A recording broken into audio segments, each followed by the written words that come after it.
เมนครับพี่น้องครับมานมัสการพระเจ้าร่วมกันกับในวิญญาณ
เย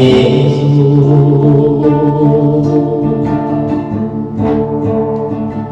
มัน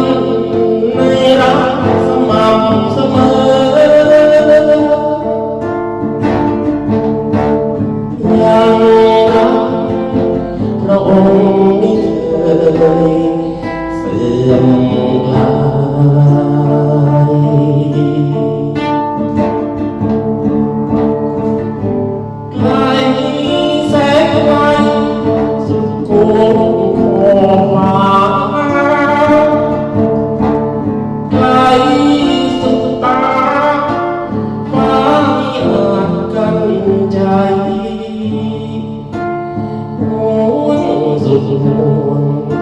พระองค์นั้นแสนห่วงใย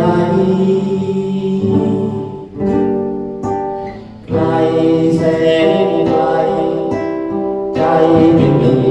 เดียวกัน